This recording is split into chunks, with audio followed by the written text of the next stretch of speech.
मान्यताओं के अनुसार भगवान राम लंका विजय की कामना से लंका जाने से पहले भगवान शिव की पूजा करना चाहते थे।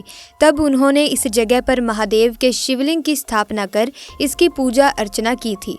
भगवान राम के नाम से ही इस जगह का नाम रामेश्वरम द्वीप और मंदिर का नाम रामेश्वरम पड़ा। पुराणों के अनुसार रावण एक ब्राह्मण था और ब्राह्मण को मारने के दोष को खत्म करने के लिए भगवान राम भगवान शिव की पूजा करना चाहते थे। लेकिन तब इस द्वीप पर कोई मंदिर नहीं था, इसीलिए हनुमान जी को कैलाश पर्वत से भगवान शिव के शिवलिंग लाने के लिए कहा गया। जब हनुमान जी समय पर शिवलिंग लेकर नहीं पहुंच पाए, तब माता सीता ने समुद्र की रेत को मुट्ठी में उठाकर शिवलिंग का निर्माण किया और इसी शिवलिंग की भगवान राम ने पूजा की। हनुमान जी के द्वारा लाए गए शिवलिंग को भी यहीं पर स्थापित कर दिया गया। ऐसे में दोस्तों, आज की इस वीडियो में जानेंगे कि क्या सच में इस समुद्र में से मेघनाथ का शरीर मिला। दोस्तों, इस घटना की शुरुआत करने से पहले प्रभु श्री राम के सच्चे भक्त कमेंट सेक्शन में जय श्री राम जरूर लिखेगा। इस घटना की शुरुआत होती है भारत सरकार द्वारा राम सेतु की खोज करने के लिए भेजे गए कुछ गोताखोरों से।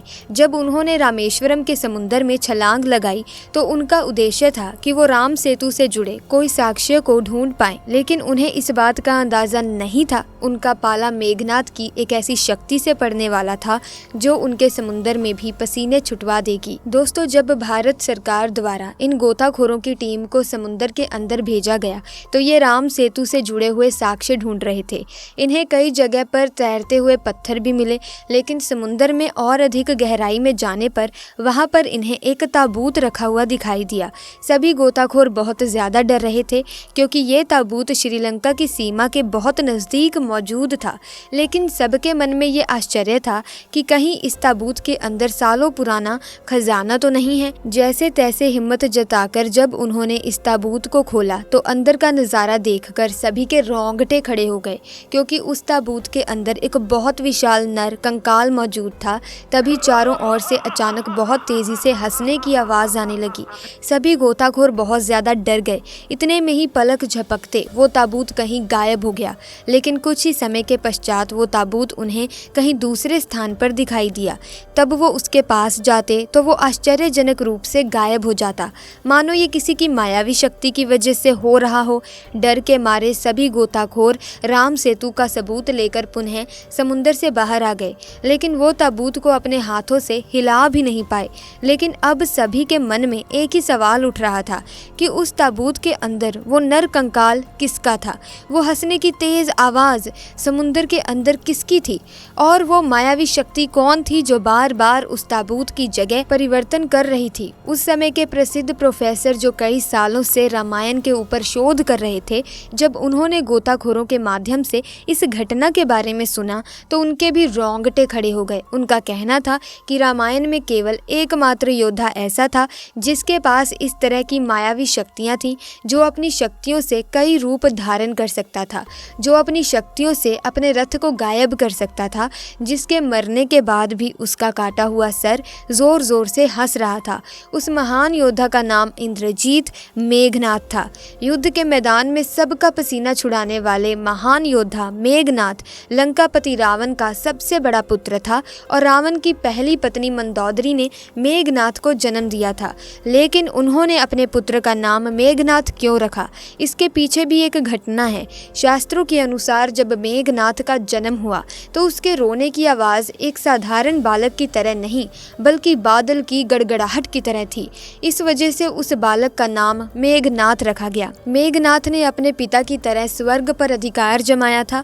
उसने इंद्र को पराजित कर दिया था। इंद्र को पराजित करने के कारण स्वयं ब्रह्मा जी ने इसका नाम मेघनाथ रखा था। एक अध्ययन के अनुसार ये भी पता चला कि मेघनाथ रामेश्वरम के समुद्र में भी तपस्या किया करता था। लेकिन अभी भी सबके मन में यही सवाल था कि जो ताबूत समुद्र के अंदर दिखाई दिया था उसमें सचमुच क्या मेघनाथ का ही नर कंकाल था। जिसके बाद सभी वैज्ञानिक साक्ष्य जुटाने में जुट गए। उन्हें एक ऐसे सबूत की ज़रूरत थी जिसके आधार पर वो ये साबित कर सकें कि समुद्र के अंदर आज भी एक ताबूत के अंदर मेघनाथ का नर कंकाल मौजूद है। और फिर जो घटना सामने आई वो हमें रामायण में भी देखने को नहीं मिलती। इस घटना के बारे में आज से पहले आपको भी पता नहीं होगा, लेकिन जब आप जानेंगे तो आप भी दांतों तले उंगलियां चबाने लगेंगे। मेघनाथ एक पितृभक्त था और वो अपने पिता को अपना सब कुछ मानता था। उसे पता था कि राम स्वयं भगवान है, फिर भी उसने पिता का साथ नहीं छोड़ा। जब उसकी माँ मंदोदरी ने उसे ये कहा, इंसान मुक्ति की तरफ अकेला ही जाता है, तब उसने कहा कि पिता को ठुकराकर अगर मुझे स्वर्ग भी मिले तो मैं उसे भी ठुकरा दूंगा। जब लक्ष्मण ने मेघनाथ का वध किया तो उसने उसके धड़ को सर से अलग कर दिया था, जिसके बाद प्रभु श्री राम ने मेघनाथ का शव अपने दूतों के हाथों रावण के दूतों को सौंप दिया था। श्री राम मेघनाथ की मृत्यु की सूचना उसकी पत्नी सुलोचना को देना चाहते थे।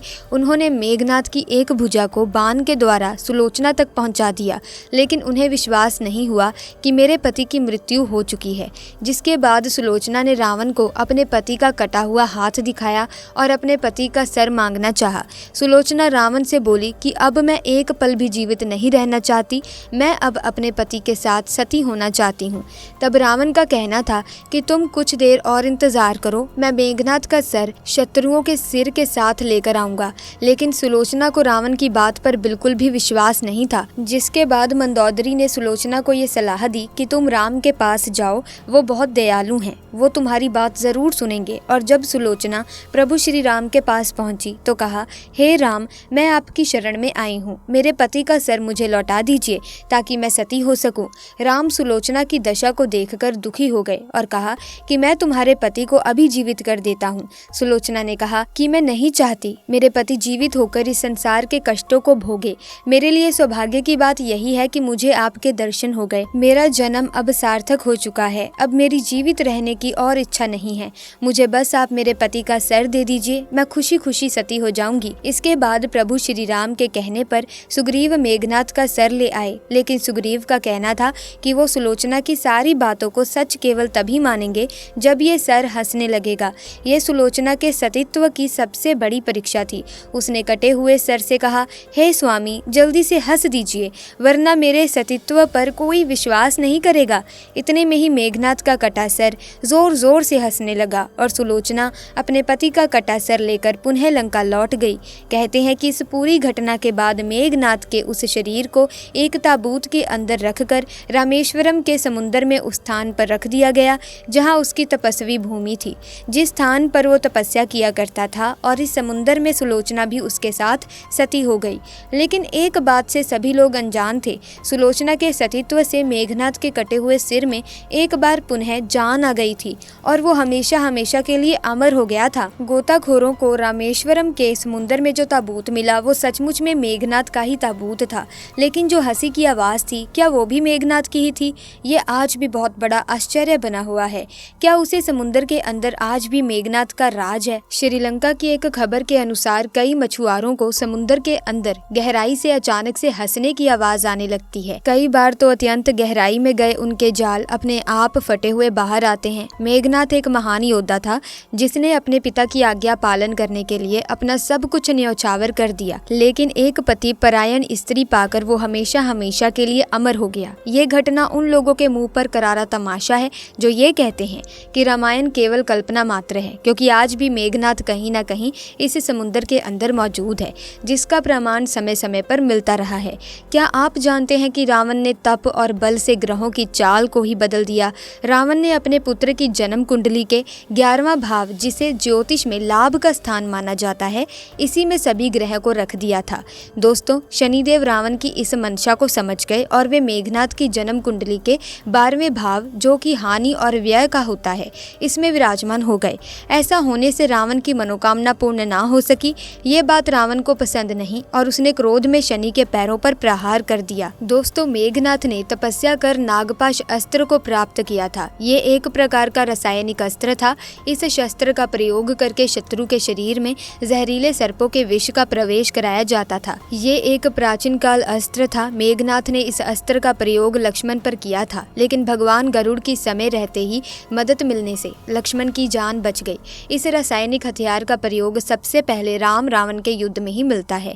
दोस्तों, युद्ध में जब मेघनाथ कमजोर पड़ने लगा तो उसने स्वयं और अपनी सेना को बचाने के लिए कई ऐसे अस्त्रों का प्रयोग किया जिनका वर्णन राम रावण युद्ध के दौरान ही मिलता है।